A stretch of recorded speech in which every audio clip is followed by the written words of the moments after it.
is apparently down. Our techs are working on that to try and get it back up as soon as possible. Heather? Thank you, and good morning, everyone.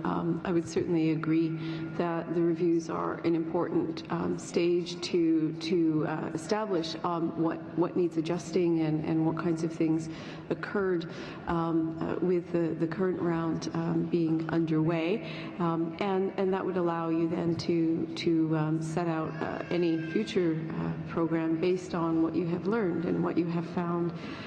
So I would agree certainly that that needs to happen before you can embark on a new round, and you still have the opportunity to take things into account and make those adjustments. I also think it's important to agree on objectives for a round at the outset. I think the current round, some of the issues that we were faced with really resulted from very different ideas about what the round was to accomplish. And so if we can get some kind of agreement around that for a future round, then I think it will be that much easier for us to then run the program and as well monitor to see whether it would accomplish what we hoped it would. Thank you.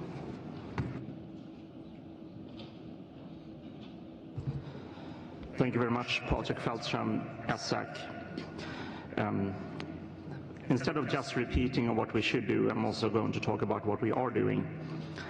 In ESSAC, we have identified that we have, of course, given a couple of recommendations to the current round, and what we are launching at this meeting is a review not only of the round but also of our own work to see how effective our recommendations have been, and also in that way to be able to give stronger recommendations on how to adjust, how to do a mid-course correction on certain issues. So which of course is quite a big task, because there are quite a large number of course corrections that have been done from a security and stability perspective since the applicant guidebook was initially created. So I think the review is important not only to be in general on the round itself, but also in the broader sense, but we are trying to do it from ESSAC's perspective, whether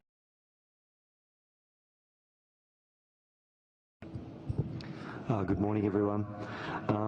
So I'll also try to avoid repeating everyone else, but I'm probably going to agree with everyone else. So I think probably one of the highest priorities is to properly wrap up the first round and review the first round before moving to a second round. Within the GAC, we've already started giving some consideration to issues which were identified with the first round, where the GAC will be focusing some attention, and amongst those are issues relating to geographic names, community application processes, and developing economy applicant support issues, and a small plug for a GAC session on the geographic names issue, which is occurring at 9:15 on Wednesday.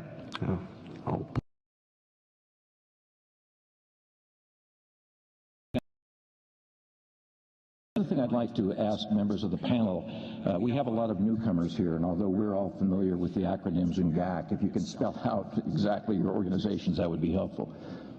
Steve? Thanks, Brad. In 2008, the Generic Name Supporting Organization came up with a policy that opened the door for ongoing expansion of the GTLD space, and that's understood. This is the internet, after all. It's never done growing. But since 2008, between opening the door for the next round, one commitment's the affirmation of commitments, which called for the kind of reviews that Keith Drazek mentioned a moment ago.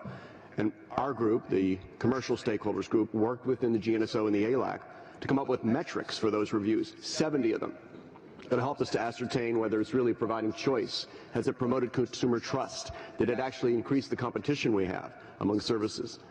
So there's that review, plus there's one more, the one that the GAC asked for in 2011, on specifically focused on the rights protection mechanisms.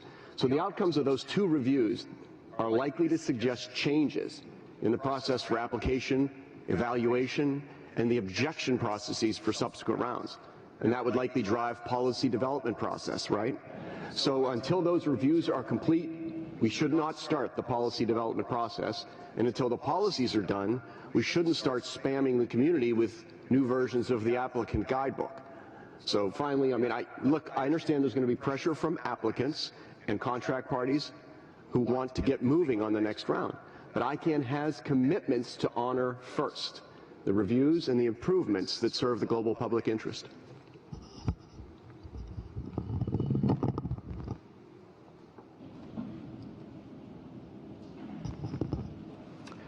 Thank you, Brad. My name is Tijani. I do agree with all people who said that we need to assess the first round before going and prepare the upcoming rounds. And I don't think that we have to wait till the end of the assessment to notice, to remark that there was a big failure regarding the inclusion of applicants from the developing economies and the poor communities. When the first round was prepared, we were always saying that the fees were very high, but people said that those from the developing economies and the poorer communities have to wait till the next rounds so that the cost recovery will be done, since we are committed to recover the cost from this program.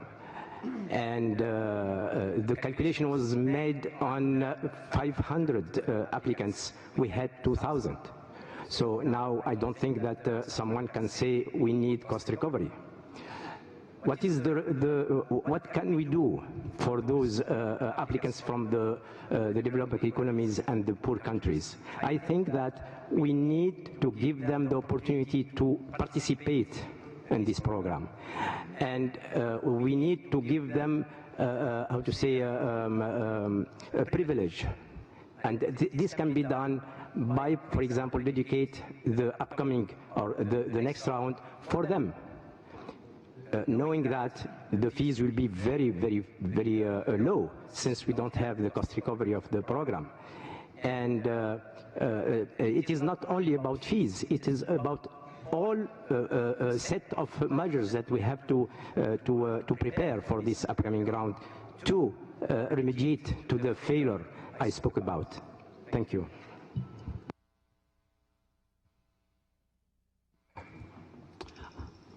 Holly Rage, thanks, Brad. And I'll keep it short.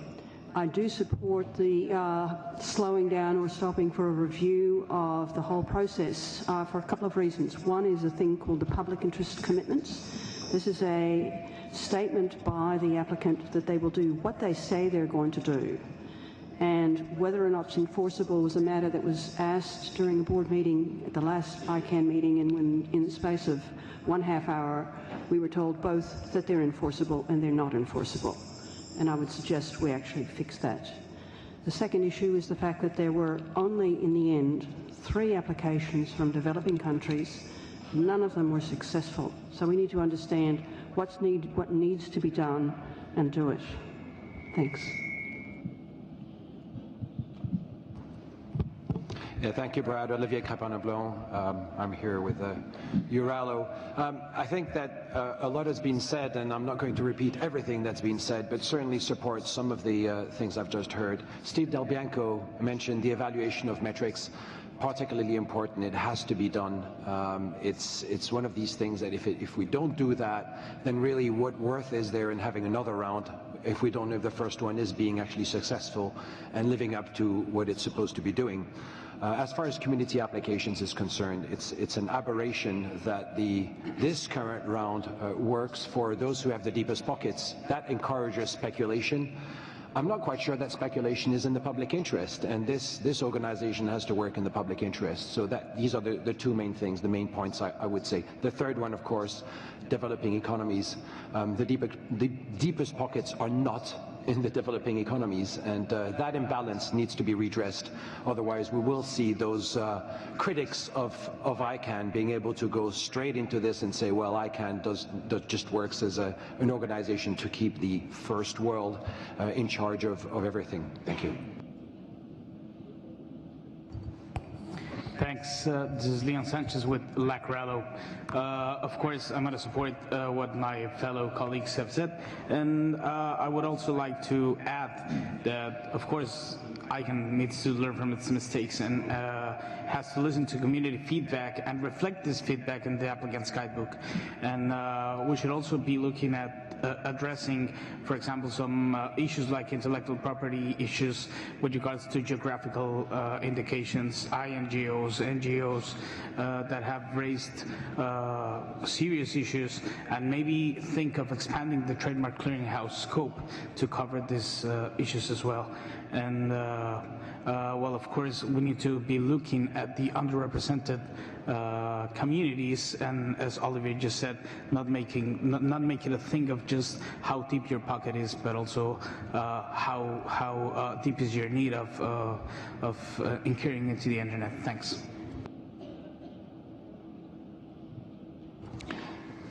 Evan Leibovich, chair of the at-large New GTLD working group, where this has been a very big issue. Not an hour ago, Secretary Pritzker made specific comment about the internet in the developing world. Considering the thousands of volunteers that went into the effort that made it, the failure of the applicant support program should be seen internally as an institutional embarrassment that needs to be fixed as soon as possible. Similarly, last week's rejection of the .k community application also sends a very, very bad negative message to the public, and it affects ICANN's public credibility. There continues to be a widespread belief, as Holly mentioned, that the public interest commitments regime that is instituted doesn't really support the public interest. When the new officer comes in to enforce the consumer protection, we really fear that person's not going to have much to work with. As far as the next round, that really needs, as far as I'm concerned, and as far as many I've heard within the community, it needs to be a remedial round, focusing only on community and developing country applications, while giving the rest of the community a chance to catch its breath and take in the metrics that Steve mentioned. Thanks.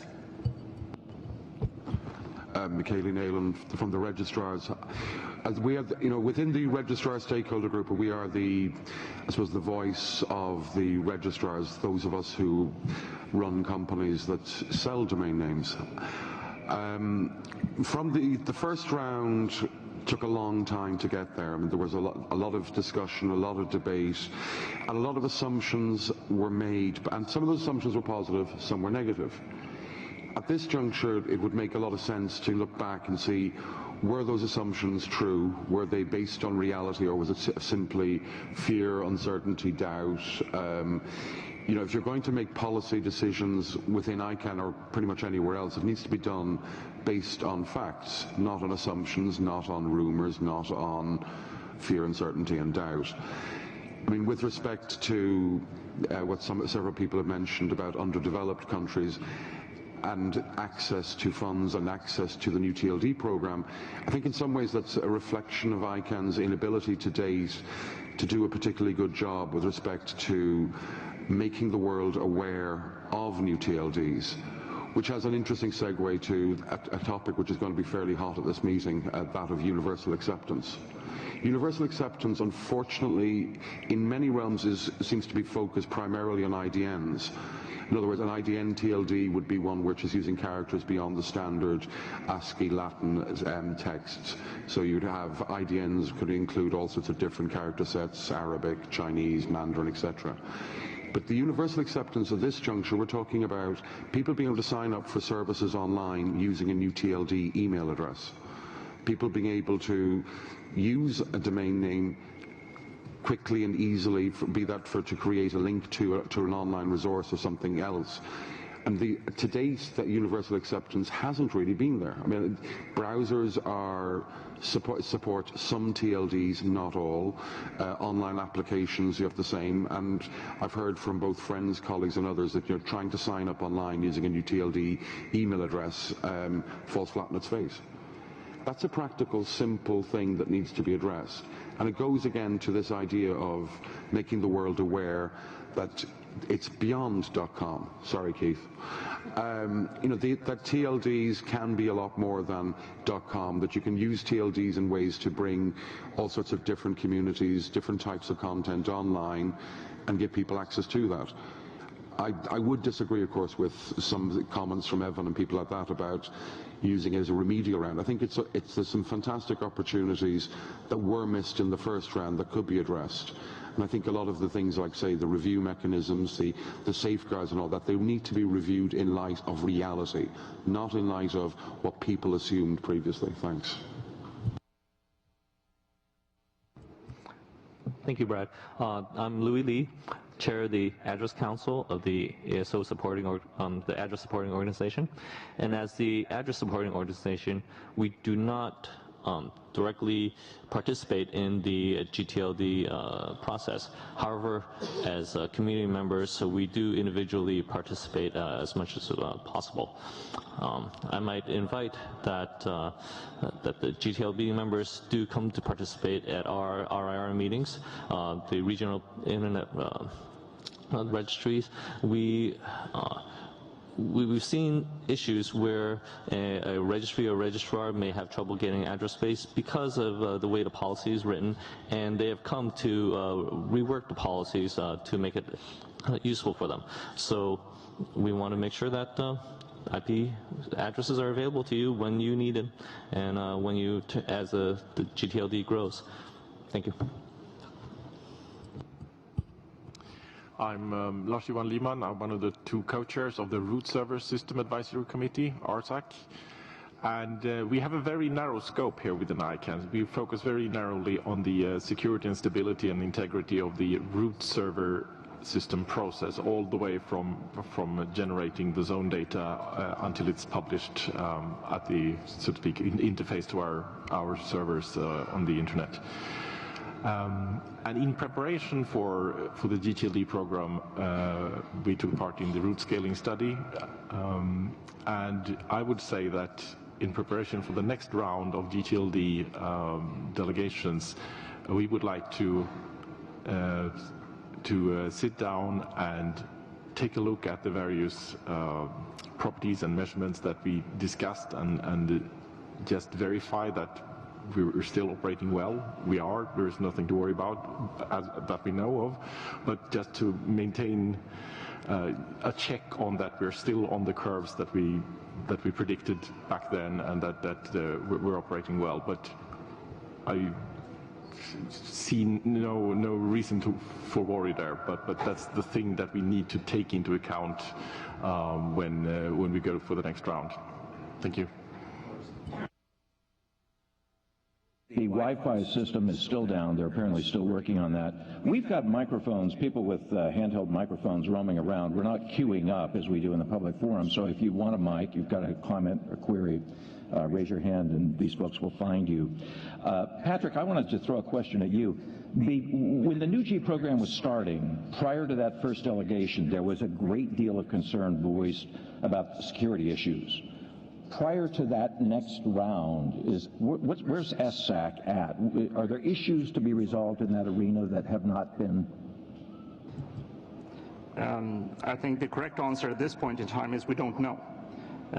Can either say yes nor no, because one of the things that we are doing is that we as I sort of, maybe I was a little bit quick there, but one of the things that we are doing is that we are backtracking all the documents that we have written in all the documents and advice that we have come up with in SSAC since the discussion about this round, the current round of GTLD started. We are looking at the various recommendations we had. We are trying to understand why we wrote those recommendations and try to apply those recommendations and the reasons why to the current situation, which is of course different from the situation and the context when the recommendations were written.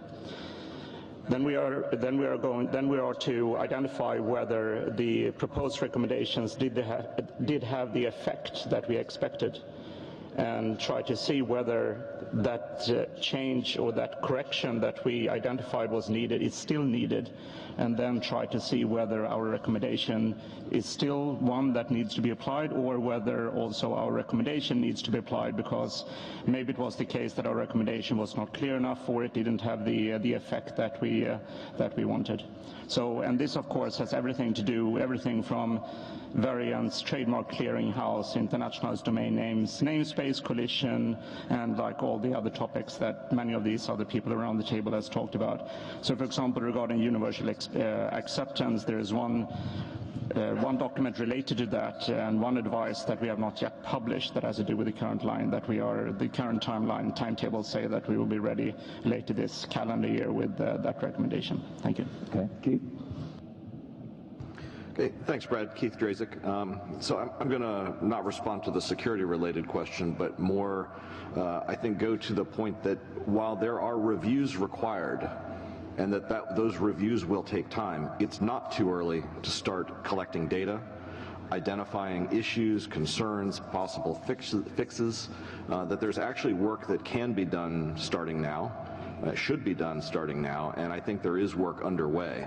I can say that within the registry stakeholder group and the new TLD applicant group, the NTAG, there is work going on right now trying to capture and to document concerns, questions, areas for improvement, experiences while they're still being experienced, to try to come up with a really comprehensive list of issues for discussion, possible recommendations for the reviews, and ideally for gathering data that will feed into, for example, the Competition, Consumer Trust, and Consumer Choice review team. So I think that that's all very important. Just one other note, I think there's probably three categories that we can look at, just as examples of to say why it's probably premature to look at launching a new round in the near future. And one is we don't know, the cost recovery model that was initiated was again projected at 500 new GTLD applications. We ended up with 4 times that. So if we're doing a cost recovery model, how do we know what the right application fee is?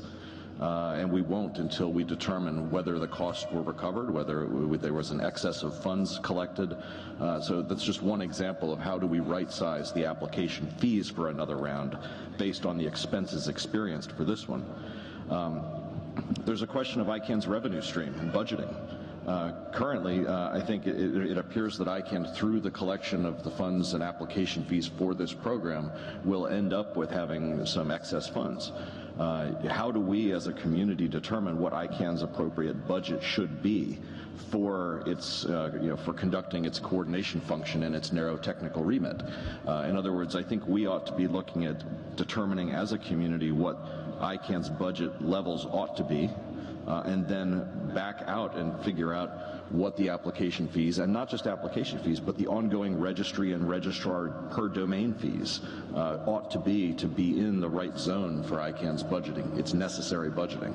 Again, all things that can be worked through, but it's probably premature to do that. But finally, I also should note that that ICANN has built a staffed organization to handle this new GTLD program, and I think by large measure it's working very well in most areas.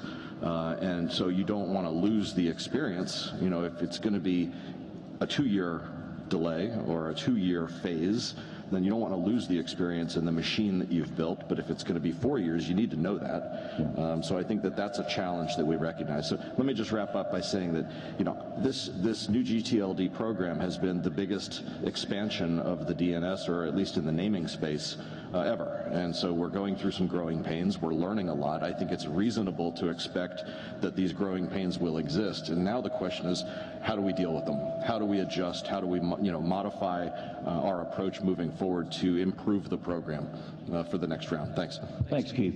I believe Steve Del Bianco had a comment, and after that we're going to take a question from our Twitter feed. Steve? Thanks, Brad. In the ICANN political environment, there's a tendency to look at debates like this and try to polarize it between the camp who says, begin today, I have an application in hand, and the camp that says, review and delay. But you would be ill-served to try to look through a political lens like that. It is nothing like that simple. The reviews that many of us have spoken of are an obligation of ICANN. And this is an organization that's about accountability while the world is watching. We need to do the reviews. And to be sure that you know that's not about delay, I concur completely with Keith that we should begin immediately, while it's all fresh in our mind, to document our actual experiences, both positive and negative, with all elements of the application, evaluation, and objection process. Remember all that? I know you're trying to forget, but that is a process by which we have a lot of lessons to be learned, and if we wait until the reviews are well underway, much of your thoughts will be missed. So Brett Fawcett in the Generic Name Supporting Organization is running a discussion group. Contribute to that immediately with all the thoughts that you have. I know the registries have done their own work on it. And I also read that staff has recently begun its own analysis. It's called a look-back review on the efficiency, effectiveness, and fairness of processes that are in place. In other words, how does the machine really work? And it's supposed to guide staff in designing the needed systems and making changes for supporting subsequent rounds. But hang on a minute. The outcome of this documentation that Brett's doing and the outcome of staff's review and analysis should first go to the Generic Name Supporting Organization for policy development before we turn that back into new guidebooks or turn it back into changes to the systems that ICANN runs. If we don't do it through that way, we end up with, well, another digital archery experiment that's not based on policy that came from the community. I believe you had a comment. Let's take that before we take the Twitter query. Yeah, thank you, Brad. It's Olivier speaking. Just on the subject of timelines, it's interesting that we're immediately touching on this. Obviously, some would like a next round as soon as possible. Some would like to push it back. How soon is too soon, and how late is too late? It's one of these questions that we have to really ask ourselves. One thing that we need to avoid, though, is to give expectations that we're going to have an early round and then delay it, just like the first round did. Because at that point, you have organizations that will jump in very early on, small organizations, sometimes small applicants, that will continue over the years trying to sustain their model, their business, and not have an actual product, ultimately, that they can launch. And that really isn't fair on the applicants, and it's not fair on the community either, because I think a lot of these applicants are small community applicants that have very small budgets to be able to go on for several number of years. So we really have to set, when we will decide on a time at which the next program, the next round will start, we need to stick to it. And we shouldn't be in the position where the board has to vote under duress because of the huge amount of pressure that is on them to launch the program, when really, if we look back at it now, there were so many holes in the applicant guidebook. You're basically saying it's better to go slow in the beginning, be careful, rather than launch and then have to stop. We just have to be clear about our communication and not set wrong expectations that we'll have an early round and then delay it. Thank you, Olivier. We've got a Twitter comment or question.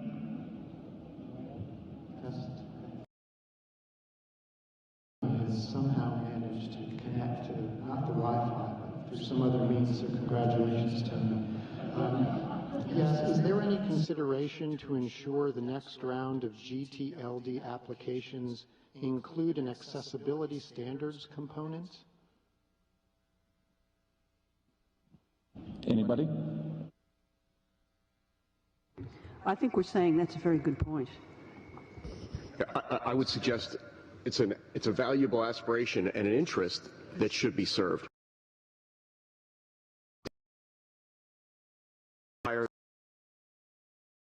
Place to handle accessibility. We're talking about the labels we use to access email and websites and the numbers behind those labels. So it's a valid concern from the genius who figured out how to get onto Twitter in this room, but it isn't necessarily something ICANN should handle.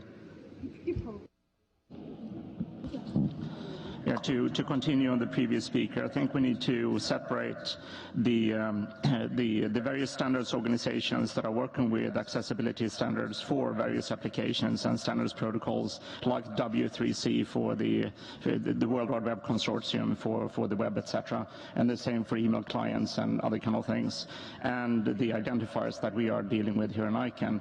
Of course, the accessibility issues is a valid concern for ICANN itself and for our processes to make sure that everyone can participate, but that is still to be separated from the work we're doing with the identifiers. Okay. Evan. But this, in a way, to me, goes back to the whole issue of how community applications were dealt with. I think the community evaluation process really needs an overhaul, both in the criteria and the way the criteria have been applied. Both need a real serious relook, and I think that, in its resolution, may help to address some of what Anthony's been asking. Yeah, let me pose this question to you, and it's a sort of a spin-off of what Evan just raised. What things, and whoever wants to answer this can chime in, what sort of things were not on your radar? What sort of things have happened with this first round that you're kind of going, wow, no one expected that one. We've really got to deal with this one. Steve. From the business community's perspective, we worked so hard to ensure that companies didn't have to apply for a TLD with their brand. In other words, we showed them that they didn't need to apply. They simply could invoke all of these strong rights protection mechanisms to stop someone else from jumping on .ibm. So to me, the big surprise was that so many, something like 400 or 500, will end up in the domain name space with brand TLDs. So to me, that's the largest surprise, and I remain interested to see what they'll do with these top-level domains with their own brand. Biggest surprise that I saw was public interest commitments. That whole regime, the way it was applied, the way it seemed to be something that was bolted on rather than baked in from the beginning. There's been problems with it, both in the mandatory quote-unquote PICs and the optional ones. There's a real problem. It lays a real shaky groundwork on which compliance is going to be able to enforce it. And so from my point of view, that whole thing of how the PICs were done, I think, was the single biggest unintended consequence of what happened. Great, thank you. I believe we have a question or comment from the audience here. Hello. Hi, my name is Lori Schulman. I'm a member of MPOC. And to Steve's point about not polarizing the issue of whether to stop or go on GTLDs, new GTLDs, I'd be very curious to know from the business side of the house, although because I think I know the answer from ALAC and our side of the house, is what would the considerations be, or would the business community be open to a limited launch where new programs were established in what we have now recognized as underserved and underdeveloped economies, regions, maybe even certain business sectors like the nonprofit sector? Could we see a limited launch where we're launching the public interest and see where we go from there?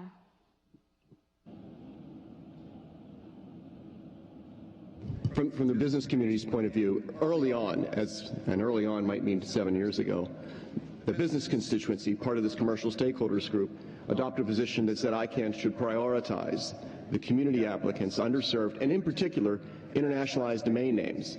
In other words, top-level domains that are in scripts other than Latin for the for the 56% of the population that doesn't use Latin script as their alphabet.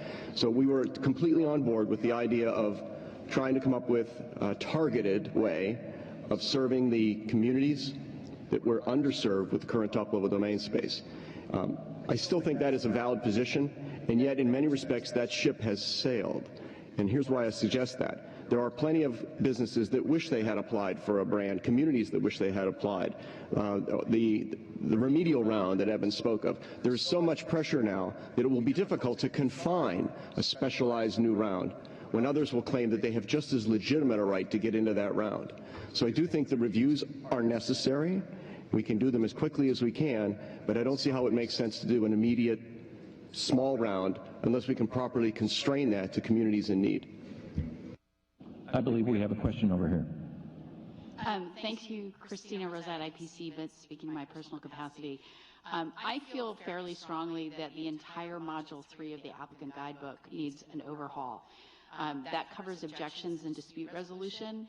And in my opinion, with the exception of the legal rights objection, which I think did exactly what it was supposed to do in the time it was supposed to do it, at the cost it was supposed to do it, the rest of it, frankly, was just a disaster.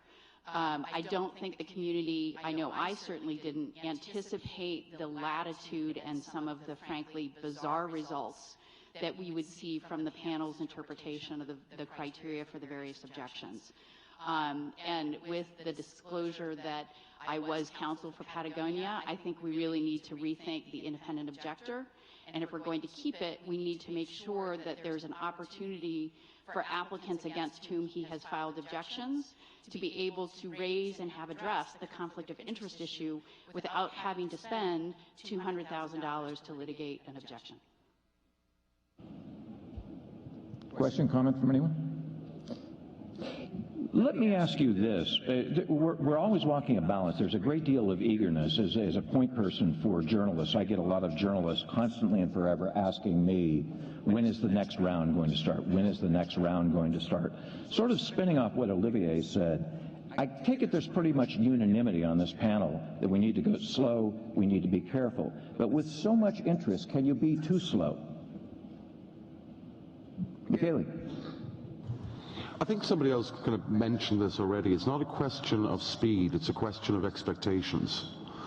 When, at the Paris meeting in 2008, the entire PR messaging and communications around the new TLD program was a total and utter disaster. ICANN sent out a very clear but completely incorrect message to get to companies and organizations worldwide saying, bring it on, submit your applications, it's go time, it's all going to happen now. When it was nowhere near ready to happen, when nothing was ready, nothing was set up. And what we've seen in this first round is companies and organizations who would have had the funds, but successful ones in their own right, vanish. Things took so long because those expectations were set incorrectly from the get-go that by the time the entire process had moved along at a snail-like pace, they'd run out of money, which is ridiculous. I mean, we've seen that one particular application that we're all familiar with that has managed to come back from the dead almost with the assistance of a larger commercial entity, and that's great. But I mean, it was really quite saddening to see, the energy that some of these people and organizations poured into it vanished simply due to the expectations being set so badly. So it's really a case of not saying, let's do it in a year, 2 years, or 3 years, but setting milestones and communication around that is something that businesses and organizations can actually work to. I mean, ultimately, ICANN's remit is meant to be security, stability, and I know there's a couple of other things in there, sorry. That should be what should be the focus, that it's stable, secure, and not just a question of, let's do it next week. Hearing you say basically is going slow, yeah, that's fine. What we really need is a timeline that can be counted on. Yeah, I mean, and we all know how ICANN does that so well. Steve. Brad, you deal with reporters all the time. Reporters want you to give them an answer, because if you do, they get the scoop, they get the headline to say, new TLDs, 2016, coming to a theater near you. And just don't answer that. Do what my wife did to me after we had our first child. I'm driving her home from the hospital with our baby in the back. Working on number 2. And she said, when I'm good and ready and not a minute sooner. And that's got to be our answer. When we're ready, we'll do the next round. Yeah, that has been our answer for the most part. Rob, I believe you've got something from the chat room, a query of some sort? Thank you, Brad. Compliments to Benedetta Rossi and Carlos Reyes here, who have found ways to stay connected without using the Wi-Fi, so thanks to them. Tim Mackey says, or asked this question, though we are talking about the next round, there are some important issues we need to address in the current round about public interests. As an example, why has ICANN ignored concerns from the public health community regarding the health-related domains, specifically with the new .health and .healthcare? This includes research published in The Lancet and other journals expressing serious concern about ICANN's processes and not meeting the interests of the broader global community.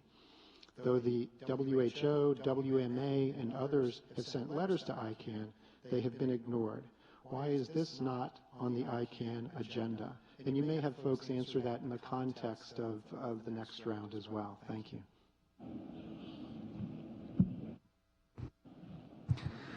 Thanks. From the governmental perspective, from the Governmental Advisory Committee's perspective, it still is on the agenda. We're still in an active dialogue with the NGPC about the GAC safeguards, and health and healthcare were identified in those safeguards. So this is an ongoing conversation, one that governments are particularly interested in, and one that is ongoing with the board. It's one of many issues that I think are still playing out in the current round, and that will need some very careful attention before we move to future rounds. I think it's a really good point. While you're talking, if you had to prioritize the GAC's concerns, what would be the top 3 concerns for this program? From the current round? Well, I can only speak for a single government, so it's pretty difficult for me to prioritise, I guess. But certainly from the GAC's agenda this time, we've already had discussions about the safeguards. So I think looking at the current round, the safeguards that were put in place, how they've been implemented, and I think the balance between what the GAC sees as public policy advice it gave to the board and the way that those were implemented in practice has raised some questions, obviously, for the GAC, which we're still pursuing. And as I mentioned, the GAC is also focusing on looking at some issues from this first round, which we identified, which we think should be focused on for future rounds, and that's geographic names. I think there's no surprise that that's on the GAC's agenda, and I think the GAC's looking forward to some discussions with others in the community who have potentially different perspectives on that issue. We've heard others speak of community application processes. Again, that's one of the issues we're looking at in our working group. And the other, which we've again also heard other people speak on, is developing economy applicant support issues for that. So that cluster of 3 issues has been identified as priorities or of high interest for looking to improve for future rounds. And in terms of the current round, certainly like seeing continuing and finalising this discussion about appropriate safeguards. Thanks, Peter. We have a question over here. My name is Jay Scott Evans, and I'm from Adobe Systems. I was formerly in the leadership of the intellectual property constituency, and I'm now a member of the business constituency. And it's not really a question. It's just that I've heard several times today a characterization of what this panel has said, that it translates into slow. And I know how dealing with the press as often as I do, they like to take short snippets of a transcript and turn it into a headline. That's not what I've heard. I haven't heard slow at all. What I've heard is thoughtful, smart, and informed. And I think a lot of the groundwork has been done, and we're building off of the groundwork that was done in the first round. I don't hear slow, I hear smart. And so if you walk away from this press and you put something in a headline, it should be panel asked for informed, smart processes moving forward to the next round. Thanks.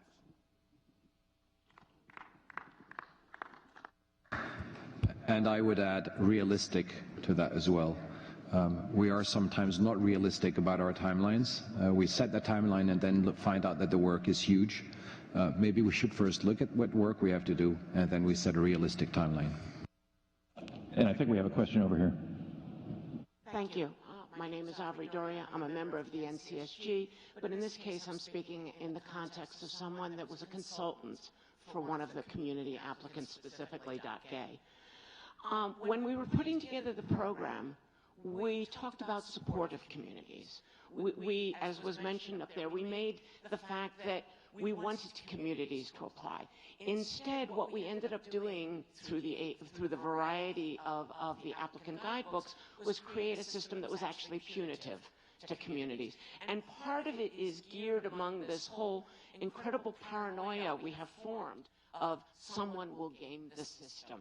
And we create all kinds of walls. Now, this new someone will game the system has actually become the major game that people play. Because anytime you want to stop something at ICANN, all you need to do is say, oh, but they'll game the system. And so what I'm really wondering is, how do we build a system that genuinely supports communities, genuinely supports developing economies, genuinely supports the small player, without constantly having to deal with the fact that the larger players will always whisper, but they're gaming the system? Thanks, Aubrey.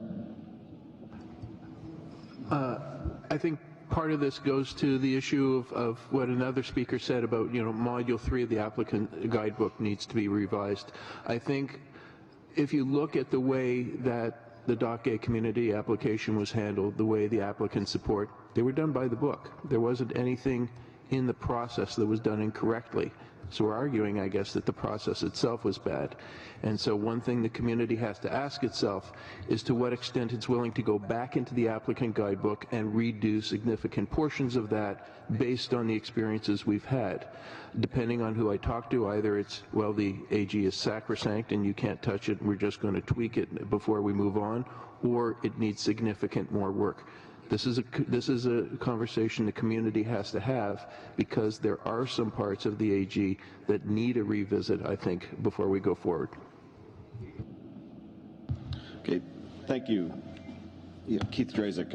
I'd just like to build on both of the comments from Avri and Evan to say that if there's a substantial change to the applicant guidebook, that's likely going to be a policy change and not an implementation issue.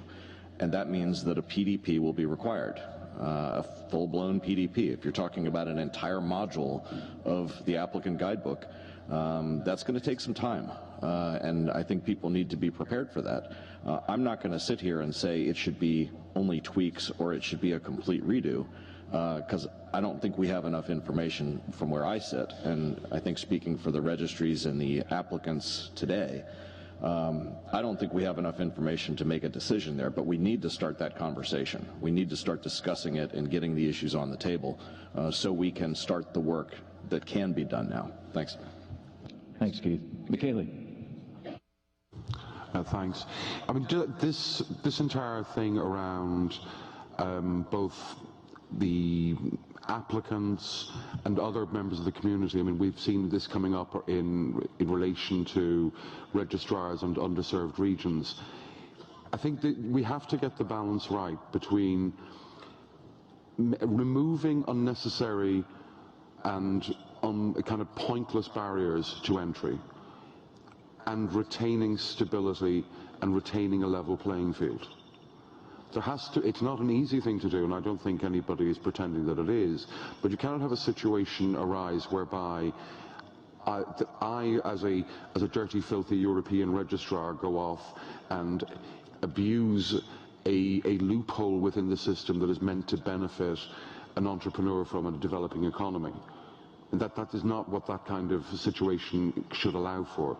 What we should be looking at is removing these unnecessary barriers and working with registrars, registries and others so that they have equal access, and that the entire system is on a level playing field, that we don't have lower technical barriers applied or lower any other kind of barriers, that it's still level for all, because ultimately the internet is global. It doesn't respect national barriers, which I know government finds rather frustrating, but that's the reality. Thank you, Michele. Tejani. Thank you. Avri was absolutely right. I remember when we were working on the applicant support program, people told us that the system will be gamed, and we had very tough conditions to the program, and every time we add more conditions, more very strict conditions, so that the program wasn't gamed, but no one got support. Wasn't successful. Thank you, Tejani. I think what I'd like to do now, unless there's objections from the panel, is switch over to the second subject. We got about 30 minutes left. Everybody good with that? So the second issue, the role of advisory committees in ICANN policy development. Is the current SOAC structure working? Let's answer that question. Whoever is interested, I'd like to hear some thoughts on that. Is the current system, the way it's set up, working? And let me define the current system loosely, if I can, in an oversimplified fashion for the newcomers. The supporting organizations of ICANN basically do the policy work. The advisory committees, as the name implies, advise and give opinions, if you will, on what the SOs are doing. Is that current system working? Does it need to be modified? Evan? part of the problem, at least from the at-large point of view, is it seems like we're constantly playing whack-a-mole, running after things after they happen, giving advice after the fact, after things are done. Now, thankfully, things have been going in the right direction. You have cross-community working groups. When I started, they were almost unheard of. Now there's an awful lot more of them. If I had my way, there would be no such thing as a cross-community working group. There would just be a working group with no limitations as to who set the charter, who got involved, and who, in fact, voted on the outcomes. I'm seeing more of this. It's a very good step. There's still a lot needs to be done, specifically when it comes to things like getting GAC members involved at the beginning.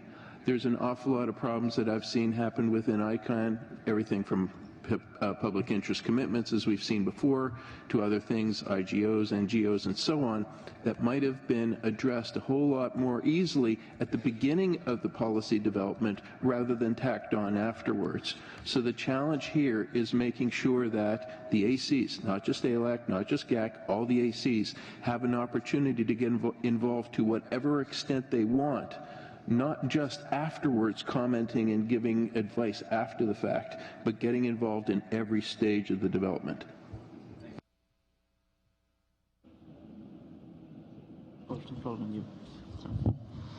Thank you. So as far as the challenges that exist within the Governmental Advisory Committee, I'm sympathetic to what Evan is saying in terms of trying to keep up. Like the ALAC, the GAC also has a wide remit, so potentially really quite a broad set of interests in relation to the topics that come under discussion at ICANN. So we've really been struggling to keep up, and flowing from our earlier discussion on GTLDs, this really dominated the agenda for the GAC for really a number of years, along with the rest of the community. And it meant that it was very challenging to pay adequate attention to other matters. And so we always felt we were trying to keep up, and we're still really in that mode. We're trying to get back to looking at some country code related issues, as well as some of those broader processes that are important in the bigger picture in order to contribute and be effective. And so we're often accused of coming in late. Those accusations sometimes come from parts of the community that are initiating all this work. So that's an interesting situation for the GAC to find itself in. But really it needs to be the GAC and I think our other colleagues in the community are recognizing this importance of being able to prioritize work and agree as a community on what we're going to do as a community.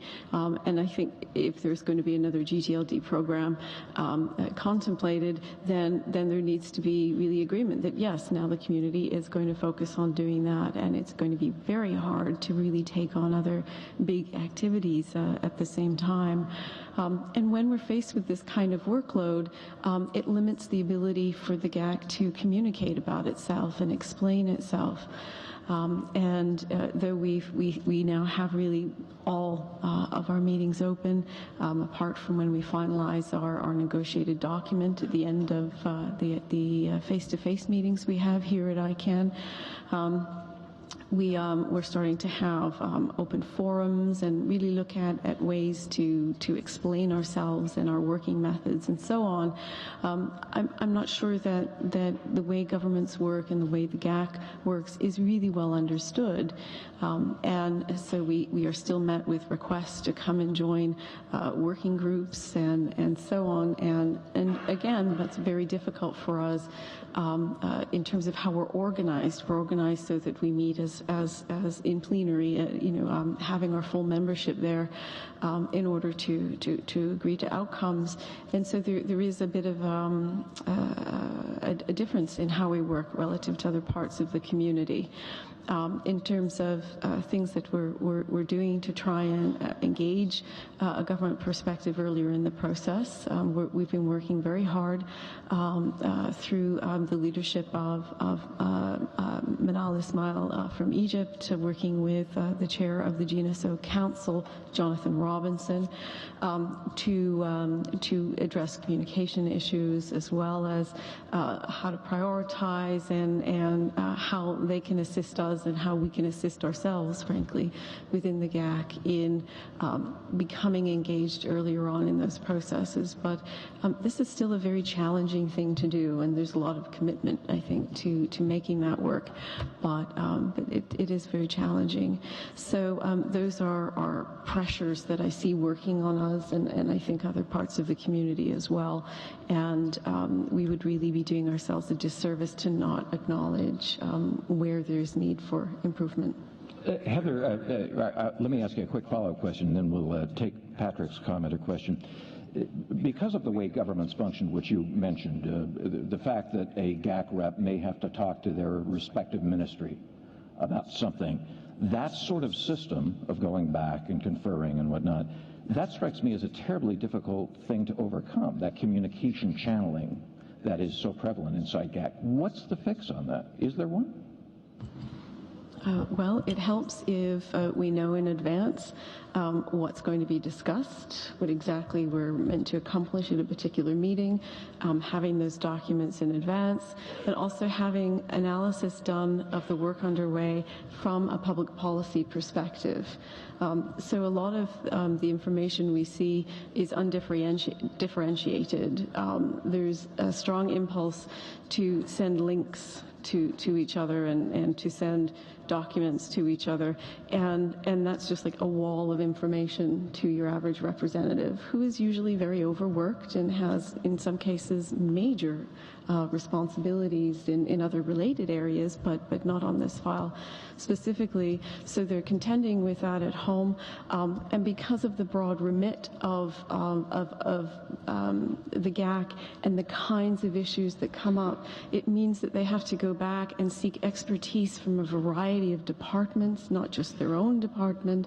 And so to be a representative in the GAC, you actually need to be very skilled and have quite a good degree of expertise, not only in how the unique identifiers work and what are the policy issues associated with their allocation, but also being able to connect that up to what you're doing at home, your national approaches, policy frameworks, and so on and so forth. So all of that is going on at the national level, and if there is not adequate time to prepare, if they don't have adequate policy authority or support at home, then you can see that becomes very difficult.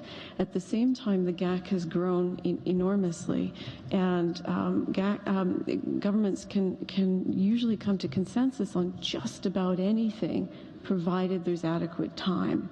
And the consensus process is going to take longer because you have more representatives participating actively. So those are some of the pressures. Thanks, Heather. Let's hear from Rafiq, and then we'll go to you, Patrick.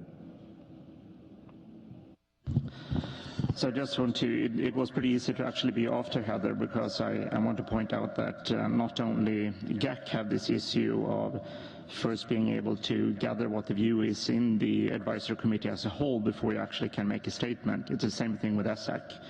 So for us to participate by having individual ESSAC members be also part of working groups or cross-constituency working groups is, according to the process that we are using, not the same thing as hearing what the actual ESSAC advice is, which might be different. Of course, listening to individual ESSAC members, including myself, might increase the chance, of course, that the ESSAC advice is in line with whatever work is doing. So we're all in favor of like Rafiq was saying earlier, to try to talk more with each other. That's sort of the first step. So to answer the question, is the current structure working? We do believe it is. We need to work hard on trying to engage earlier. We need to prioritize together and not in silos. And all of those things are things that all of us SO and AC people are talking with each other about, and we are trying to improve them.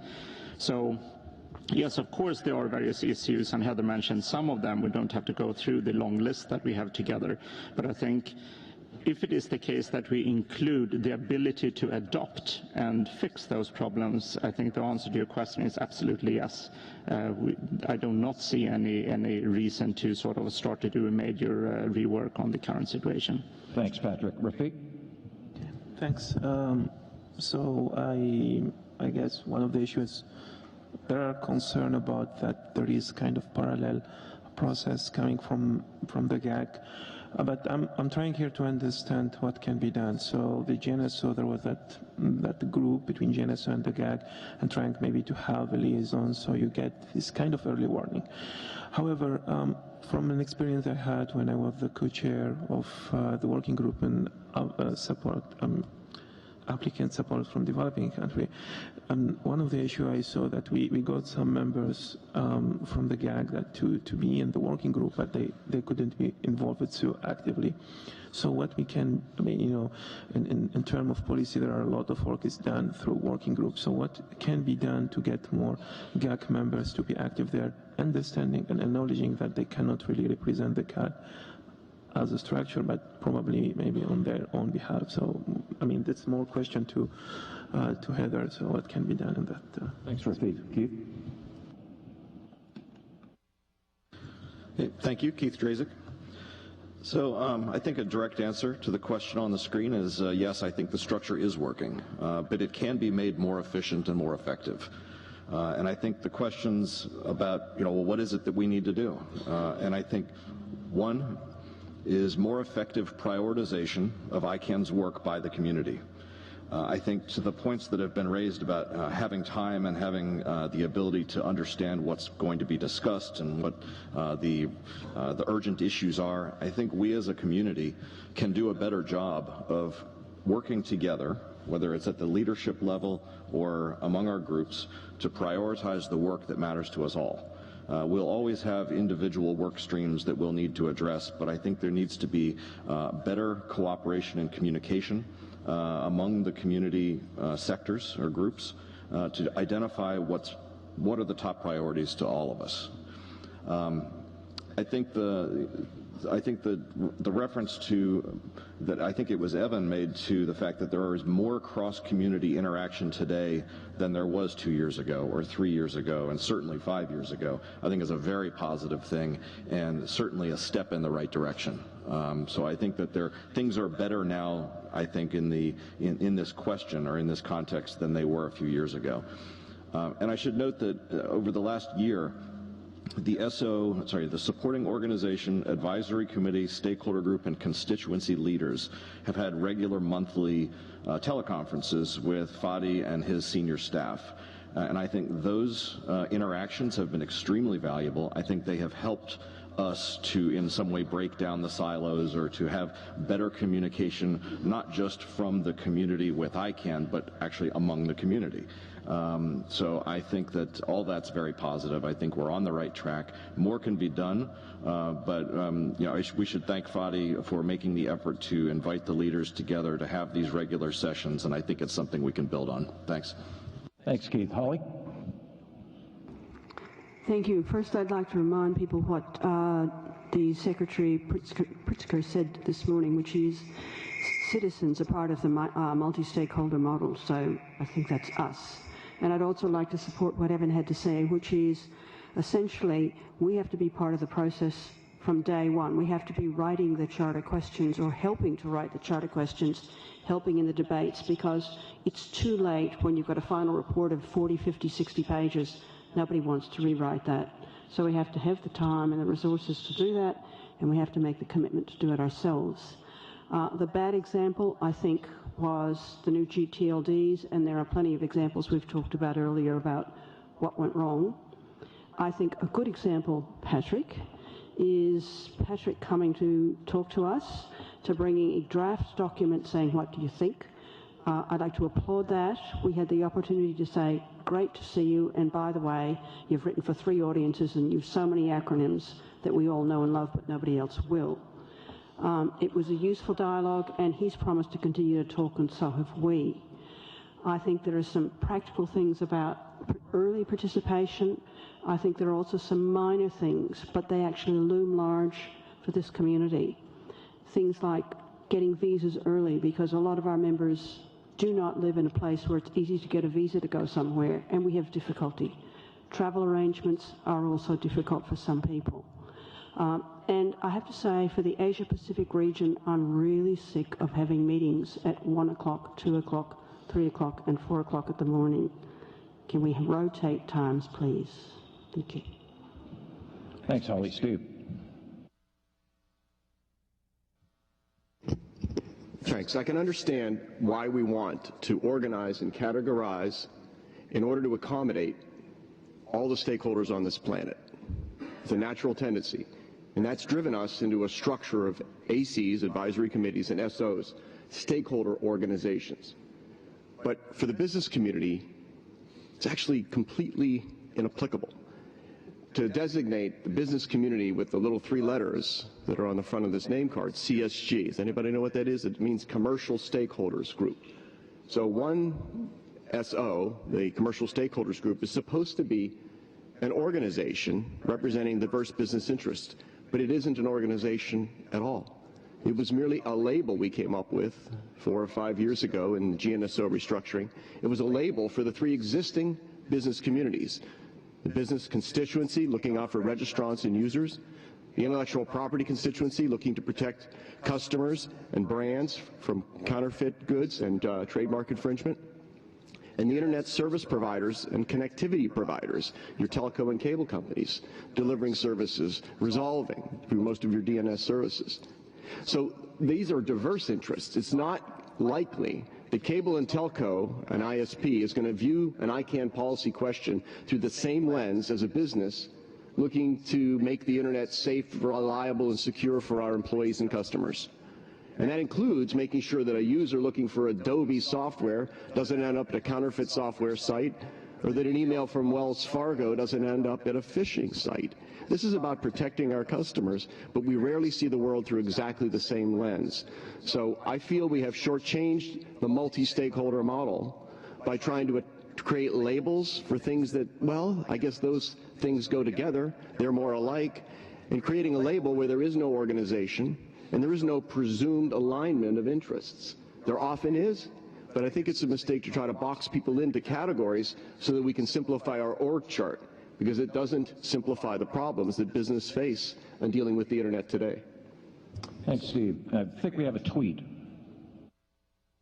I'm sorry, Brad, I just couldn't resist, even though it's from someone in the room. The Wi-Fi is finally working.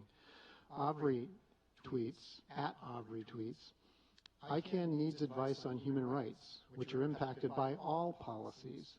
When will a human rights advisory committee be created?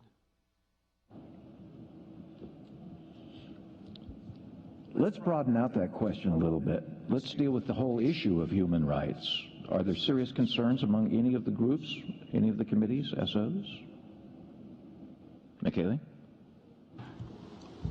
I think this goes to several of the issues that I think ICANN hasn't really kind of dealt with. The human rights, privacy, surveillance, a lot of these things are topics that a lot of people within the community are very, very concerned about. As a European, I've run smack bang straight into the brick wall that was the ICANN structures in relation specifically to privacy. But this is a hot topic. I mean, it's one where getting that balance right is not easy, and I think the GAC are also conscious of this. I mean, they mentioned it in one of their sessions. I think it was yesterday.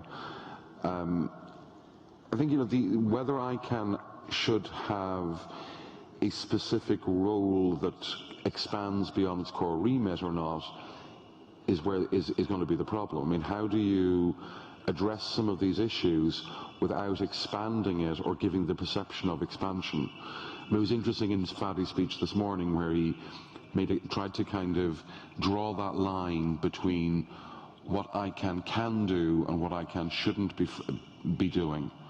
And I'm not 100% sure how we're going to do that. It was interesting. Fadi, in preparation for this meeting, gave a couple of press interviews, And a theme that came through on both, one was with Agence France Presse, and the other one was with Quartz, which was published today. And in both cases, Fadi made the point that ICANN has always got organizations and individuals coming at them, trying to get them to do things beyond our remit. And he emphasized that part of the solution going forward is an ecosystem addressing those situations. The frustration that I think he feels, I'm sure that we all feel sometimes, is it's not that the criticisms, it's not that the requests for help are invalid, it's that they're coming to the wrong group, the wrong organization. I think we all pretty much feel that at one time or another. I think part of this also stems from the fact that ICANN has always had such a difficult time defining what it is to be in the public interest. This particular issue has sometimes been a real hot button. Anytime you mention it, it's hard even to get the point across, because so many different people have a different vision of what public interest means. In the light of that, bringing this in the focus of human rights, at very least in the minds of some, would codify this, because we do have a document, we do have a UN Declaration of Universal Declaration. It codifies some of the things that we have been calling public interest all along. And so I think what we're seeing now in the call for human rights, to a certain extent, is the failure to address some of the public interest issues. So because that's been so amorphous, so difficult to nail down, at least dealing with it and calling it human rights, you can point to something that codifies it and sets the bounds for it. Rafiq? So just to react to your comment, I don't think it's about a remit or groups coming to ICANN to fix issues, but the reality that when we are developing policy, we need to assess their impact on human rights. So if there is an issue with privacy, it's a reality that we need to take care about. And when you have data protection, sending letters to ICANN, it's something with concern. It's not just we cannot every time say that is in our remit, and that's the difference we take here. No, it's when do policy, we need to do assessment, and the human rights is the part of that assessment we do, like about economy and so on. Human rights is a part of that. And I think one of the suggestions from AVRI to have this an advisory committee is kind of maybe to follow what is happening with SAC, which is doing about the security and stability. So they are doing an assessment and giving an advice to the board and within the ICANN. So that can be also done for human rights. Heather? I just wanted to point to, I guess, kind of a disconnect in terms of concepts of human rights and how well these principles of international law and so on are really understood. And the human rights really apply to governments and the responsibilities of governments to preserve those rights, including things like freedom of expression and so on. And ICANN is a private sector organization, and I think we need to acknowledge that if we are going to have discussions in the community about human rights, and in some way, I think that is one of the reasons why this discussion is a bit challenging around that discussion, around that issue of human rights. Patrick? Yeah, I think I support Avery in the goal that she has on trying to make sure that we're doing review based on some public interest or whatever it is. But as Heather is saying, we have to be careful of what we call this. Because as Heather says, human rights is something very specific that either prohibits governments and states to do something, or it forces them to do certain things like protect their citizens and the other way around. So it's a little bit unclear formally to know how human rights actually apply, for example, to private sector. That said, I think the ultimate goal is to have review to see on how all of us are behaving. And the goal is that everyone should be able to use domain names for whatever domain names are supposed to be used for. We in SAC have started to look at why domain names actually are registered today. And a quite large number of domain names that are registered are just registered to be able to to commit something that could be treated and or viewed as crime or denial of service attacks or otherwise attack the systems that we have and attack the internet itself. So the question is, are those kind of registrations even things that we should try to, in the various policies, find mechanisms of stopping, like illegitimate, let me call it like, I don't want to use any sort of negative terms, but anyways, is it the case that that kind of registration is also something we should allow people to do? We should try to restrict that kind of registration of domain names that actually lead to just sort of bad use? I'm being told that we have about 3 minutes left, so we're obviously going to have more questions than we're going to have time for. I know we have 2 more comments here, but let's take this final question if we could, just to get it on the record here. And we've got to have pretty much of a hard stop at noon, since several of the folks have to be at a news conference. Thank you. My name is Thomas from the Swiss government. I'm in the GAC. Just wanted to quickly react to this discussion. I think this is a very timely debate. And to react to what Michele has said, and also Heather and others, of course, ICANN is not a human rights expert body. But when you issue contracts that companies also in a country that are bound by the national legislation, which is human rights influenced, have to sign up and then risk that they commit illegal action in their country because they sign a contract that's coming from another jurisdiction.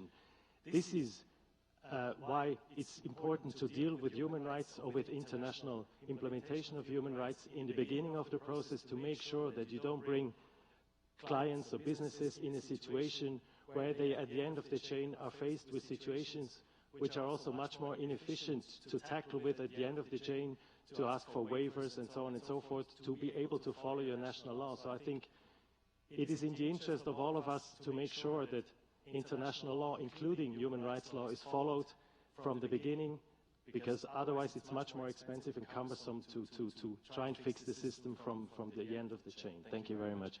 And there's a meeting, an open community meeting on Wednesday on this issue during lunchtime from 1:15 to 2:45 in the Enrico, whatever it's called, room. So everybody's invited to join the discussion. Thank you.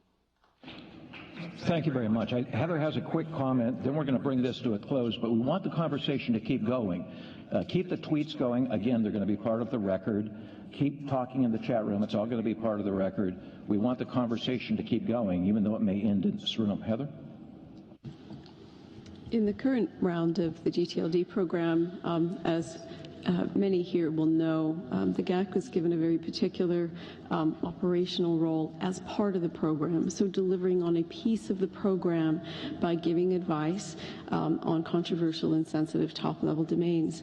And so since human rights concepts like freedom of expression and so on are part of the set of human rights, then I wonder whether really the emphasis is on the GAC, and whether the advice and the decisions taken by the GAC as part of the program are consistent with their human rights responsibilities, rather than focusing so much on only on decisions taken by ICANN as an organization. Holly for a quick comment, Steve for an even quicker comment, then we're closing it. It's actually just a correction. I think I should have said, instead of an ESSEC document, it was ICANN security. And if I implied that it wasn't anything other than useful, because it was very useful. Thank you, Patrick. Great, thank you. It's a timely thread that we're talking about this public interest, because the CEO just announced 2 hours ago a new strategic objective, quote, to develop and implement a global public interest framework bounded by ICANN's mission. And ICANN's mission is to coordinate global identifiers. The business community for years has suggested a very simple beginning or starting point for that discussion, and that would be that ICANN's public interest, the global public interest within the ICANN remit, is the availability and integrity of registrations and resolutions, because registrations and resolutions are all that ICANN is coordinating labels and identifiers to do. And availability means making sure that you can get labels in any language, in any script, 24/7, 365 in any part of the world. That's availability. Availability of resolutions the same way. What about integrity? Integrity would be that a registrant is actually legally entitled to have that domain name. And integrity of resolutions is to be sure that when I click on an email address or a website that it actually goes to the place it was supposed to go. So our global public interest is serving the availability and integrity of registrations and resolutions. Anything we do beyond that has to be done carefully because it is really beyond our remit. It might still be worth doing, but let's go in with both eyes open and do it carefully. Thank you. Let's thank these folks. I think it's great to hear all these various groups coming together. Again, please keep the conversation going. Give us your thoughts. What worked here, what didn't. We'd like to know whether to keep doing this in the future. I think it's a healthy session, but we want to hear what you think. Thank you very much.